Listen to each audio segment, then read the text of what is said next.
I've always wanted to be a businessman. Accountants do not like risk, whereas business people thrive off risk. I love taking risk, is the God's honest truth. I kind of just knew I was different. I always wanted to do more. I always wanted to push the envelope. I had a wonderful career kind of working in the city, but I knew that I was never part of that plan. Family businesses are just businesses. Whether they have the title or not, it's who pulls the trigger. That person is the boss. All of a sudden, you get an announcement saying you have to leave.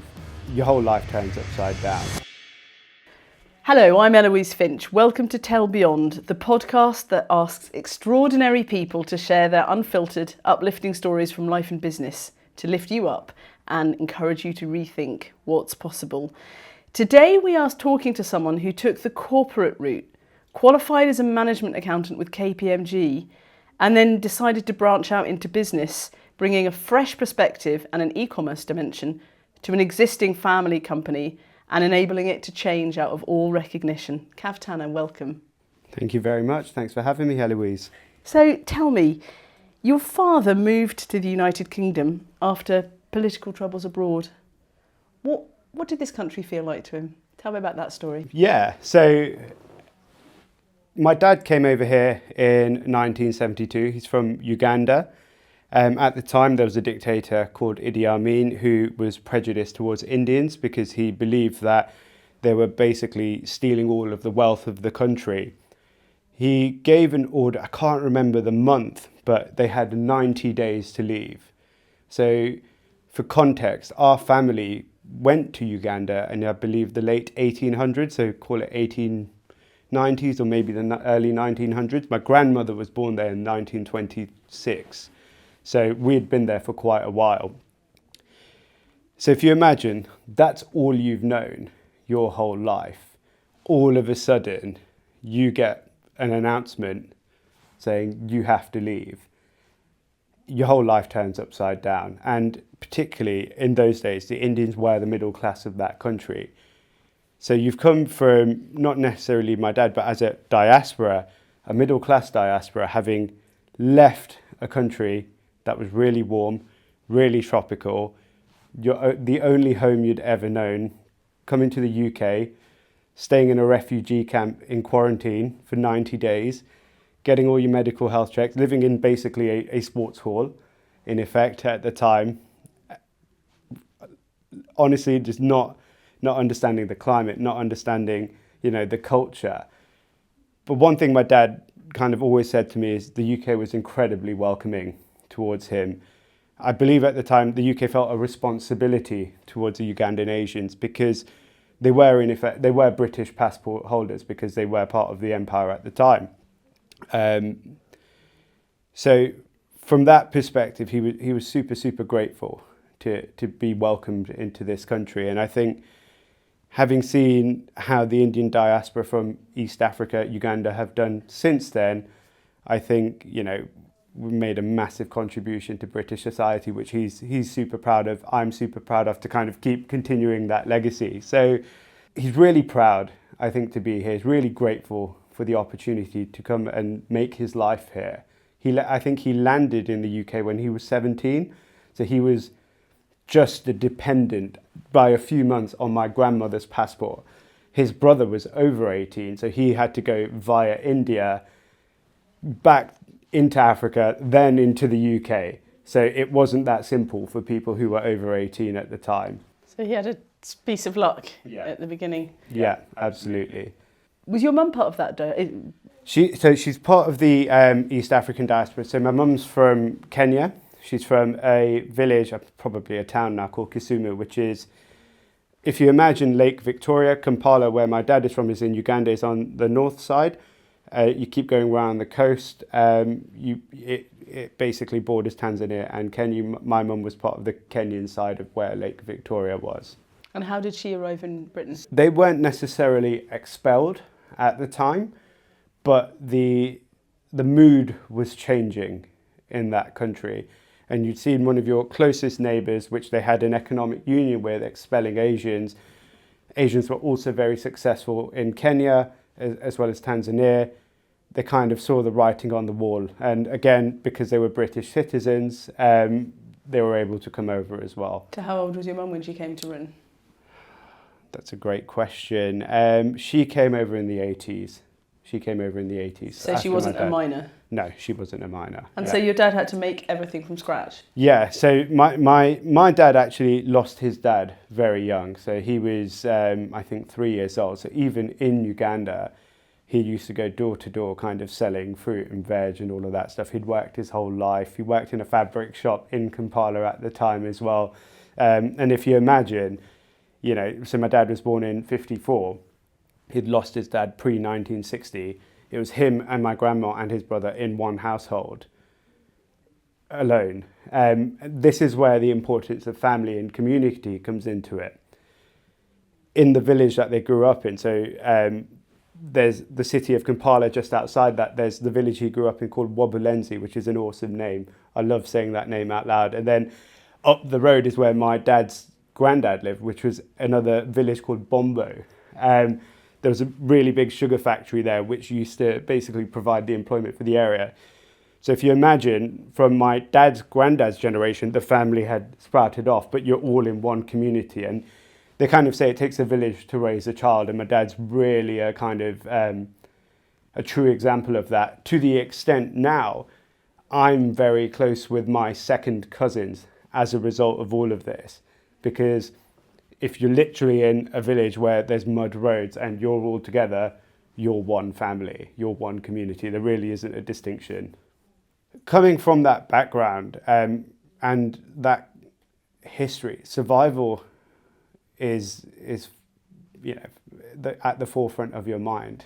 Whether or not you need to survive, you know, we're very grateful to have lived comfortable lives, but you always have that instinct, or at least that generation always had that instinct. That's interesting, because you said survival's at the forefront of your mind, not of my parents' mind. So do you think you inherit when you come from that type of background? Absolutely. Tell me about that. If you spoke to me and my wife, right? My wife has had a similar, I guess, story to mine, but her parents came over as children. So I think her dad was less than 5 years old and her mum was less than 3 years old probably when they came over. So they grew up basically as British people. Now, she's really into her tennis. She was her hobbies were very different to the hobbies that I got into growing up, and it molded us completely differently. And what I find, and I think what she would also say as well, is I'm never satisfied with the performance of my business, with the performance of anything. And that's because I have this itch that just needs to be scratched. We've got to make this better. We've got to do that. We've got to do this. You know, we've got to improve that. It can even come down to the gardening. You know, you've got to prune the roses. The lawn has to look immaculate. It's that sort of thing. However, through marriage, you do learn from the better half, I should say, and you know, I've learned to be more content with life and really be more consciously grateful of what I have. But in terms of coming from a family of diaspora where survival was important, do you think what you're talking about is entrepreneurship, that you're never content, or there's always a sense that you've got to have something safe, you've got to have a backstop, you've got to have some security? It's an interesting question, because I think security and entrepreneurship are not compatible. So I was joking before this interview, I'm a very boring person. The reason why I think I'm boring is actually I don't have many hobbies, but I love taking risk. Now, I didn't realise that I loved taking risk until it was pointed out to me. And obviously, having been married, having met loads of people throughout my life, I kind of just knew I was different. The reason why I say that is, coming back to the contentment point, I always wanted to do more. I always wanted to push the envelope. Throughout my career, I had a wonderful career kind of working in the city, but I knew that I was never part of that clan. It was very kind of prudent, very accounting focused. Accounting is not entrepreneurial. There wasn't enough risk taking for me, and it was a great place to learn, but it was never me long term. And having come from this business background, I knew that actually I know what I want my life to look like, and that ability to take risk, make decisions, kind of in-day, intraday, whenever you like, that the freedom to be able to do that was something I yearned for. Did you have that passion at school? So funny that you mentioned this. I think I always knew I was going to be my own boss. Everything between being at school to becoming my own boss was just part of the journey for me. It was something that I kind of wanted to absorb. I wanted to, really kind of, I guess, relish in the experience of.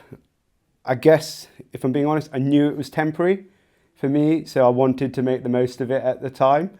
And that's yeah, I think that's, yeah, I definitely knew when I was at school. Do you think being part of, your father being part of an extended family, you being part of extended, can you be your own boss when it's a family business? So this is really interesting, quite controversial. There can only be one boss. I think it's really difficult to dilute decision making. I don't believe in making decision by committee. I think you should absolutely consult with everyone. You should take everything on board, in earnest as well. But one person has to make the shot, because even with all the cousins and the aunties and absolutely. The grandparents and the... And to be fair, family businesses are just businesses, i.e. there is a CEO. There's one. In the ideal. In the ideal.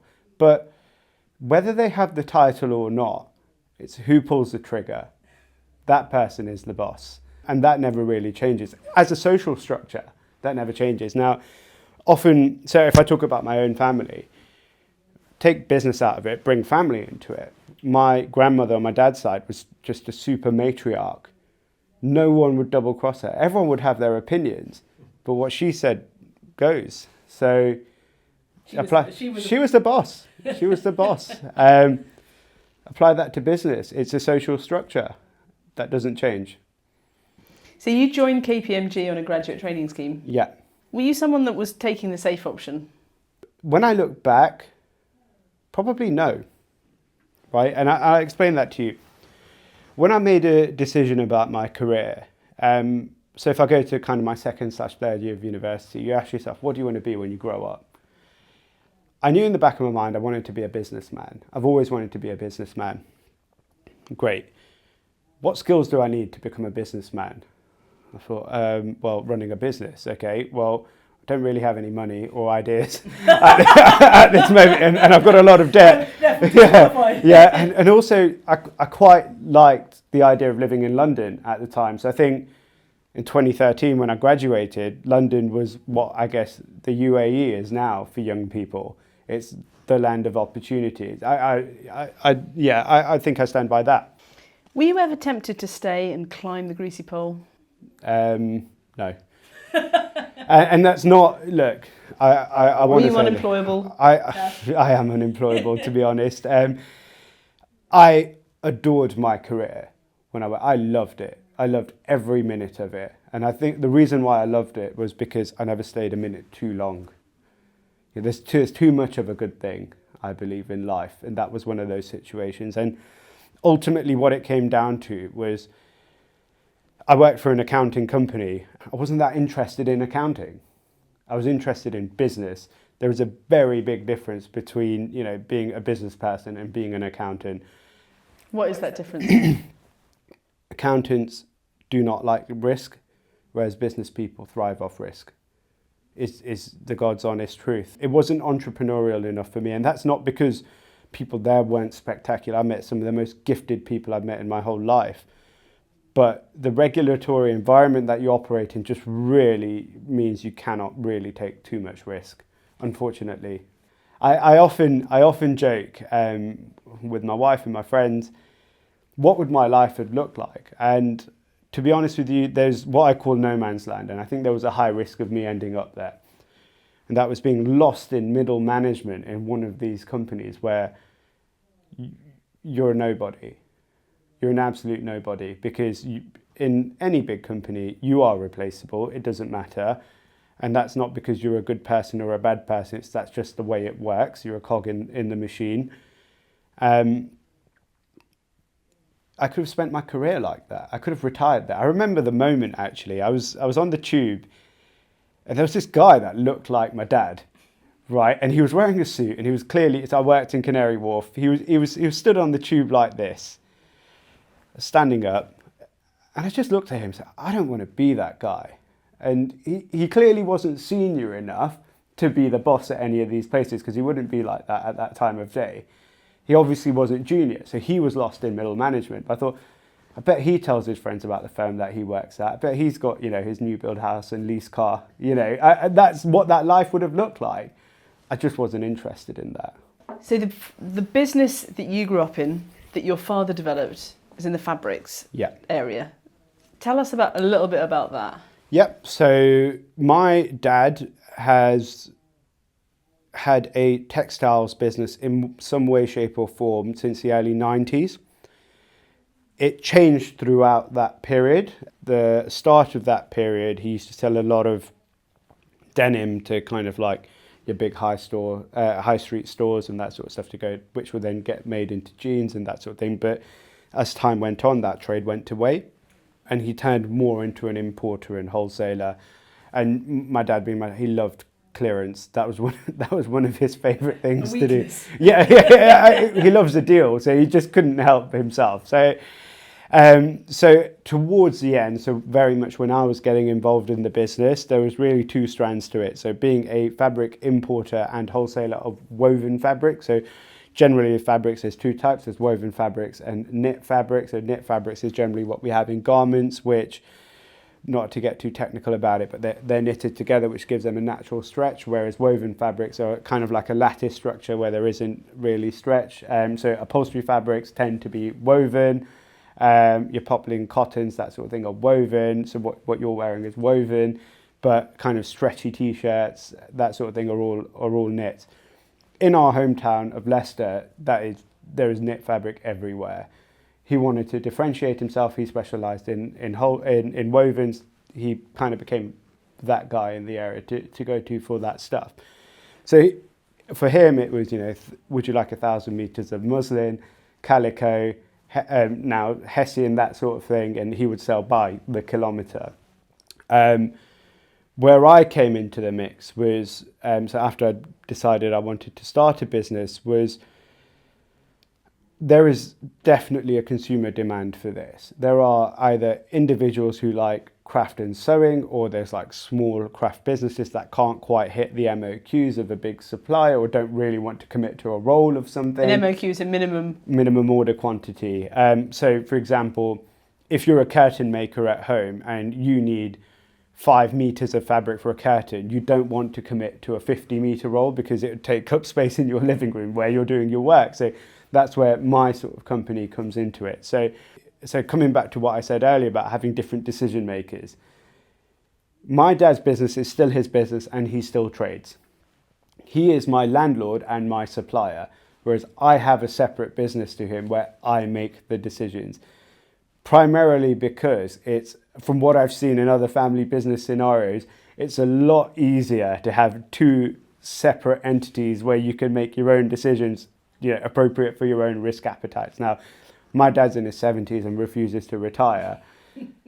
I'm in my 30s, early 30s, and my risk appetite's very different to his. And it's not really, in my opinion, fair if we merged it all, and you get a bit of everything and nothing, I think, clash for sure. So at Wayfair, you're then dealing in furniture, some of it like this, but some of it like this, so using fabrics that you already know about. So it wasn't specifically to do with fabrics at the time. So my role at Wayfair was to work with small and medium-sized businesses to bring them onto the platform, and once they were on the platform, to grow their top line. That was my sole job. So I would have a list of suppliers we would work with, often family businesses like mine, which was awesome to be able to do. I would kind of work with them and I'd say, look, this is what I think would grow your business. These are the strategies that I think you should do. What do you think? The decision was always with them. my role was to then get more selection from them, get better pricing from them, to help them grow on the platform in a kind of win-win scenario. This is where kind of that kind of experience that I was searching for came into fruition, because I learned how to scale somebody else's e-commerce business in a difficult category which isn't traditionally bought online. But in a safe environment, because it's In not a your safe environment. And I got to travel a lot as well, which was fun. You said to me before that you saved up for a year before quitting and Yeah. starting your own business. Yeah. Don't tell me that you didn't take the safe option. You know, I did not want, this sounds so bad, I did not want to suffer. Right? And I think it's really important, because you need clarity in decision making. If you're stressed about paying your mortgage, if you're stressed, you can't take a holiday, that is not a good environment to make business decisions. You act rationally. Well, a lot of people can act rationally. And I think at that point as well, I was very much kind of looking at lifestyle. I thought, what lifestyle do I want to actually live? I want to be a businessman. I want to do this. I want to do that. But I don't want to do that at the expense of not having a holiday. I don't want to do that at the expense of, like sweating at the end of the month trying to make the mortgage. So I thought, how do I actually solve that problem? I thought, actually, do you know what? In a business, you need working capital. In my life, I need working capital. So I kind of saved enough money. And this was prior to my time there in my last stage of my career as well. Just make sure you've got a year's worth of bills paid for. That doesn't include your investment. That doesn't include your fund money. But at least your bare minimum to survive should be covered. What type of mentors do you have now? Oh, yeah. So I have quite a few, to be honest with you. So my dad's always there. Obviously he's at a different point in his career. But that's really awesome to kind of share your thoughts with him and all of that good stuff. As I've gotten older as well, your kind of friendship group changes, and your friends start to become more like you, or you become more like them. So what my peers now look like now is very different to what my peers looked like 5 years ago. So they're often people in business, generally self-made, successful. I try to be more like them, to be honest, and we really get to bounce ideas off each other and really have some fun. So it sounds like when you're making decisions, there are some people that need to walk away and sit and chew, and there are some that are more extrovert that need to just get it out. Yeah. I like to absorb everything from everyone, but I stand by, I never make a consulted decision, I make an independent decision. You like to talk it out with people? Yes, absolutely. What principles guide you in business nowadays? So it's funny you mentioned this, and it's actually quite simple. Nowadays, I just want to work with nice people. Really nice people. Did you want to work with difficult and horrible people before? You do come across them in life, and you have to deal with them sometimes. But nowadays, if I've got an idea, or if I want to work with a new supplier, or if I want to, procure a service, I'm looking at the person. Why am I looking at the person? I've got to spend time with these people. I've got to take risk with these people. So I'm really very much judging the person. When it comes to a stage of, say, selecting a supplier, selecting something else, they're already competent. Otherwise, they would not have made it past that point. But working with good people and being extremely conscious of who I spend my time with is becoming one of the biggest priorities in my life now, and being very intentful about that.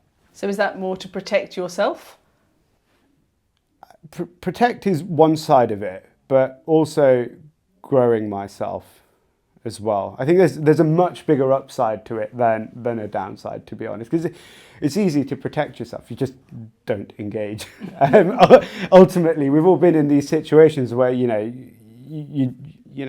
can protect your time, but where do you want to willingly give your time is the big question now, and that's a whole kind of opportunity of upside, whether it's personal, financial, or whatever it is. Tell us about the object you brought in, Cav.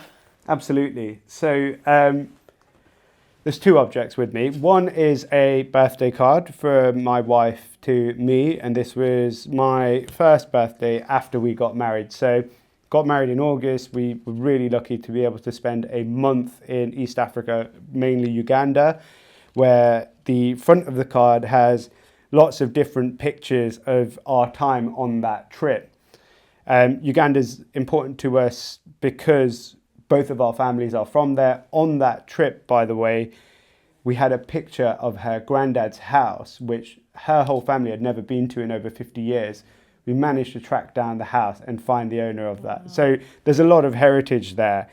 And then alongside that, there's what looks like a rock, but is actually a really shiny rock, which is a piece of iron ore. This was taken, bought from the kind of southeastern region of Uganda, which is basically a region called Bwindi Impenetrable Forest. It's not quite that forest, but it's around that region. This is where there are gold mines, copper mines, iron ore. The ground is just fertile. You put anything in there are minerals everywhere. I'd never seen anything like this before. I remember we were driving in a big kind of safari 4x4, and I remember asking the guide, why is the rock shiny? He's like, oh, that's iron ore. I said, stop the car. I've never seen that before, right? You know, I'm from Leicester. We don't see these things, right? So got out the car, saw some guy breaking the rock out the side of the cliff, and I was like, oh, can I take this? And I obviously paid him for it. It was just so interesting and mesmerizing to me. And my wife thought I was weird. So why have you just paid a guy for a rock from the side of the road? And actually, you know, there was something really grounding about this. You know, it's come from the earth, right? This has been here longer than any of us has been here. It's going to survive much longer than any of us are going to survive. It's from the country that, you know, basically made us, right? Made us who we are, gave our families the experience and their, I guess, you know, our modern heritage. It was really my token of appreciation to our shared family history that not only gives me so many kind of motivating stories, hearing them from my dad, for example, but also the new beginnings that we're going to build on top of. So it's kind of like the foundation for everything that's to come. That's really beautiful. Does it have a special display place in your house? It does indeed. So it's on our bookcase, which we recently had built, and I had things like this in mind for that bookcase because it's just so awesome. That's a beautiful story. Thank you, Cab. On this upward trajectory to becoming the boss of your own business, Discount Fabrics, and your associated brands, is there something you wish you could have learnt sooner? So many things. I think so. Killing bad ideas sooner. You know, from a practicality perspective, you know, being a boring retailer, you know, rationalising your range faster. You know, not sinking so much money into stock that doesn't move. Being an accountant as well, understanding what your balance sheet looks like in real life.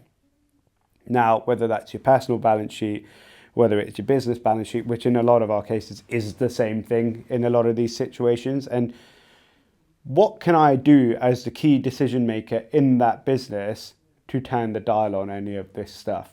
Cash flow, as I've gotten older, is something that I just value so much more than I used to. Why? Because when you're in the growth stage of your business, you expect there to be less cash flow whilst you're putting money into stock, whilst you're doing, you know, making investments, while you're doing all of this stuff.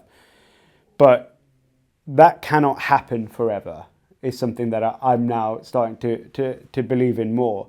And that's not necessarily to say you don't like investing, you don't like taking risk. Is actually my appetite for the cash flow has increased.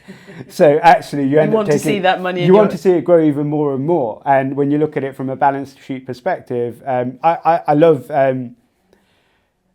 the phrase "the fortress balance sheet." It actually comes from Jamie Dimon, who's the CEO of JP Morgan. He's one of the guys. Whenever he talks, I listen. And throughout the years, he will always talk about his concept of the fortress balance sheet. Tell us about that. It's got to be impenetrable. There's a reason why the US government call JP Morgan every time a bank fails in America and say, can you buy it, please? They are dependable. People rely on them. They are as good as, the dollar in that regard. Their reputation, their balance sheet, the way they manage their risks around it, the way they're protected, but also have enough dry powder to pounce on these opportunities. Having that strong balance sheet, having that ability to take opportunity as it comes to you is a superpower, and it doesn't happen by accident. Is I think is something that I've learned. I like to say a lot of my career happened by accident, whereas this is something that you have to work at. Yes, absolutely. Cav, what does the future hold for you?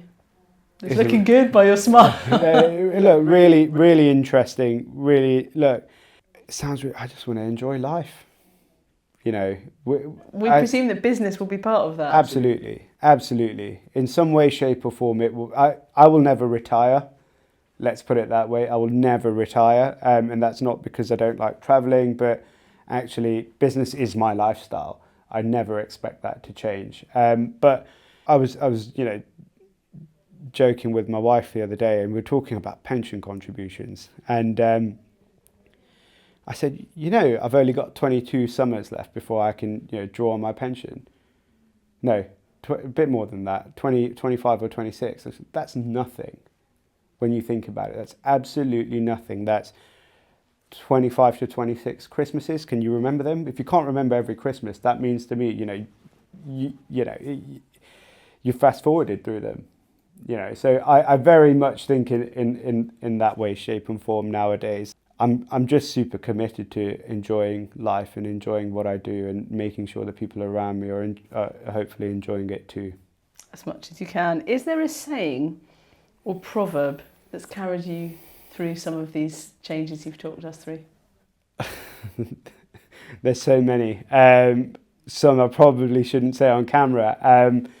Is it because they're too cheesy? No, they're a bit rude, some of them. But there's one phrase in life that always gets me. It is a bit risque, I guess, but it's even the sun shines on a dog's ass someday, right? And it's from an Al Pacino film called Dog Day Afternoon, which doesn't matter who you are, everyone gets a bit of luck, whether it's in business, whether it's in your health, whether it's in your family life, whatever it is.